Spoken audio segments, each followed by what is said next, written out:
Olá pessoal, estou aqui para mais uma aula de Biologia e nós vamos conversar sobre a hereditariedade, a transmissão das características dos parentais aos seus descendentes. E para falarmos sobre a hereditariedade, nós temos que conhecer a lei da segregação. E nós vamos agora mostrar algumas das variedades de algumas espécies, para depois entrarmos na lei da segregação. Observem agora alguns exemplos de vegetais e animais. Nós temos aí uma característica vegetal, a vagem inflada, como vocês estão observando, e a vagem constrita. É uma característica presente nas ervilhas. Nos animais, nós vamos observar também algumas diferenças em relação ao fenótipo, na cor da sua pelagem. Nesse caso, nós vamos estudar um pouquinho sobre os coelhos. Então, nós temos aí na pelagem dos coelhos vários tipos de indivíduos. Então, o primeiro apresentado aí é o tipo selvagem. Em seguida, o Himalaia. Em seguida, o chinchila. E agora, o albino, como vocês acabaram de observar. Então, dentro da hereditariedade, como é que nós vamos encontrar descendentes com todas aquelas características que nós observamos? Como é que os seus parentais conseguem transmitir essas características aos seus descendentes? É isso que nós vamos conhecer. Quem iniciou os trabalhos genéticos foi o Mendel. Então, através do seu estudo sobre as ervilhas, é que ele começou a decifrar a lei da genética. Então vamos conhecer um pouquinho sobre a lei de Mendel. Mendel iniciou seu trabalho com as ervilhas, mostrando então aí, como vocês estão observando, a cor da vagem das ervilhas. Então nós temos uma geração parental aí, verde. Essa geração parental produz descendentes sempre verdes. Ao lado nós temos geração parental. As ervilhas apresentam aí a coloração da sua vagem amarela, então todos os seus descendentes também apresentam a coloração amarela na sua vagem. Por que nas ervilhas nós temos aí os parentais sempre produzindo os descendentes com as mesmas características? Porque ele deu uma sorte danada, ele usou as ervilhas que apresentam flores cleistogâmicas, que são as flores cujos órgãos sexuais são guardados, mantidos no interior da flor, evitando a fecundação cruzada. Então, nós só vamos encontrar aí a autofecundação. Então, observe o detalhe de uma flor da ervilha. No seu interior, mais um detalhe aí, você está observando o estigma, você está observando a antera, os óvulos e o grão de pólen. Então, nós temos a antera produzindo os grãos de pólen que caem sobre o estigma da flor, ou da mesma flor do vegetal, ocorrendo então aí a fecundação. Então observem que a fecundação ocorre no interior da mesma flor. Observaram? Então nós temos, naquele cruzamento, né, que é característico do Mendel, do seu trabalho, nós temos os parentais puros produzindo os descendentes puros. Por quê? Porque as flores apresentam autofecundação. Agora, nós temos, na maioria das flores, o processo de fecundação cruzada, que foi o que o Mendel propôs nos seus experimentos. Observe, então, a experiência de Mendel através da fecundação cruzada. Então, nós temos aí agora as ervilhas verdes e as ervilhas amarelas, produzindo 100% aí dos descendentes. Percebam, todos amarelos.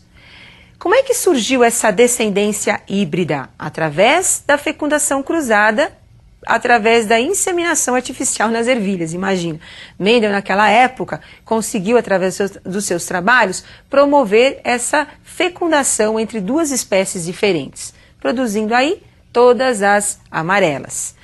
Quando eu fecundei as ervilhas amarelas entre si, as ervilhas híbridas, a produção que nós temos aí de 3 amarelas para uma verde. Essa fecundação cruzada foi obtida da seguinte forma. Ele retirou os grãos de pólen de uma flor e colocou através de um pincel os grãos de pólen sobre o estigma de uma outra flor. Então ele pegou os grãos de pólen de uma flor amarela e colocou sobre o estigma da flor verde. Percebam que para não ocorrer autofecundação, as anteras elas foram retiradas. Então, em seguida, nós temos aí novamente o quadro mostrando. As amarelas híbridas, quando foram cruzadas, produziram descendentes amarelos e também os descendentes verdes. Conclusão. Então, Mendel chegou a duas conclusões.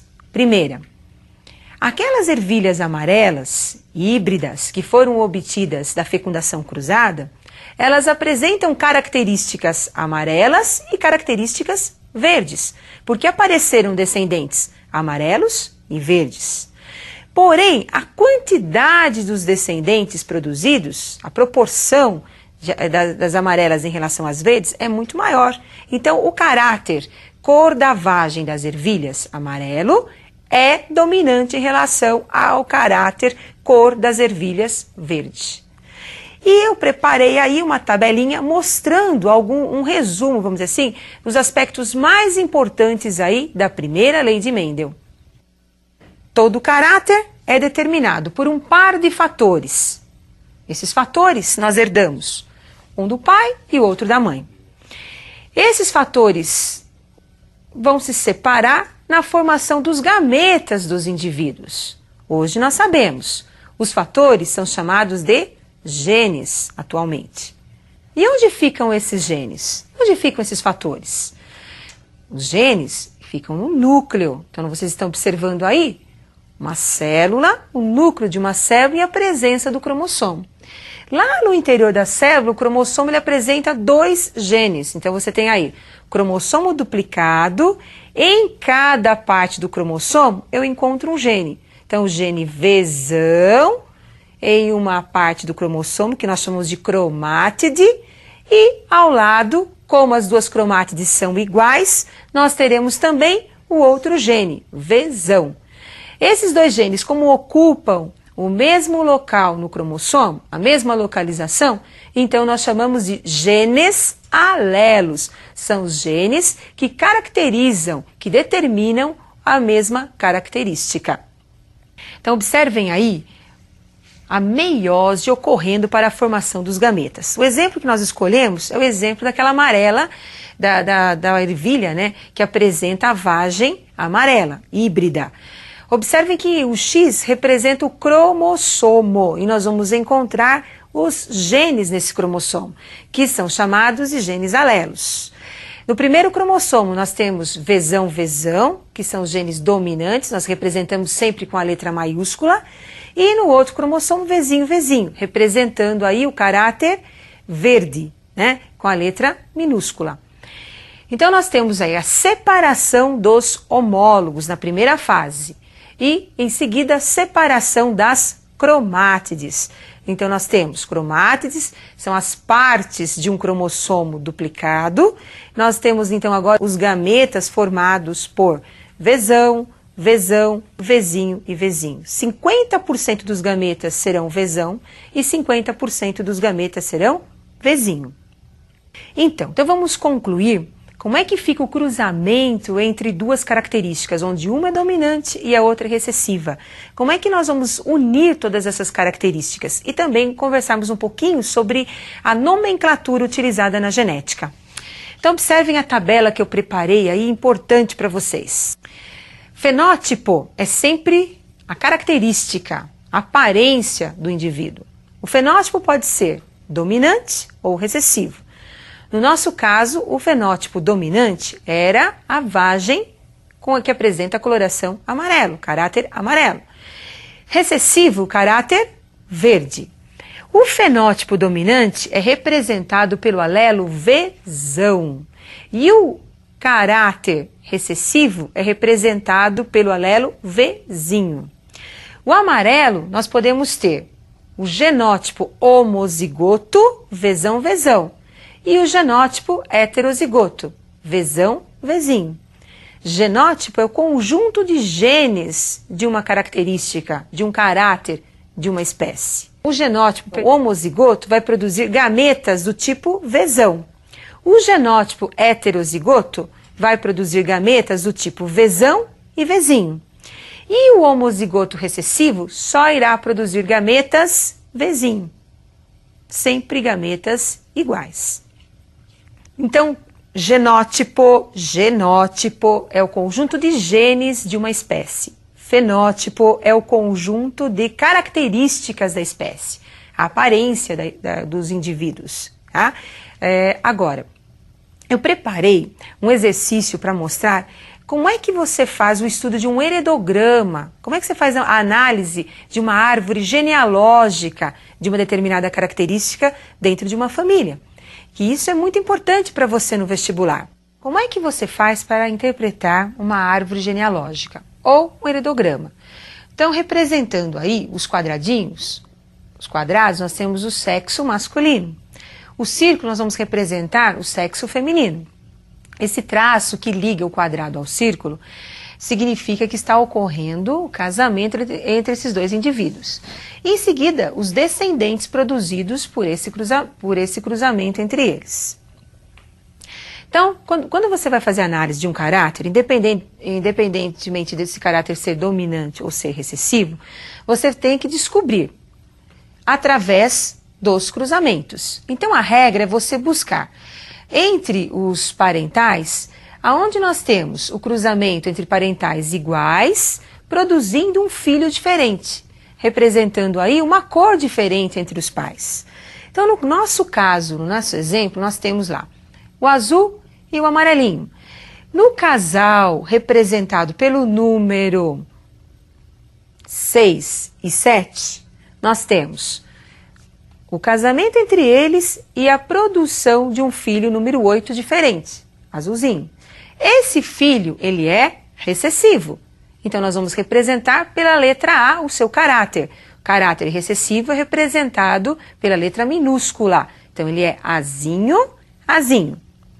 E os pais, como são dominantes, são representados pela letra maiúscula, azão. Por ter um filho recessivo, obviamente, esses pais serão heterozigotos. Então, eles serão azão, azinho, azão, azinho. E em seguida, nós vamos colocar em todos os descendentes representados pela coloração azul, o caráter recessivo. Então, o genótipo recessivo, azinho, azinho, como vocês estão observando. Quando eu tenho, no caso do indivíduo número 2, uma mulher, a presença de um descendente recessivo, significa que ela também apresenta o caráter recessivo. Então, ela é híbrida, azão, azinho.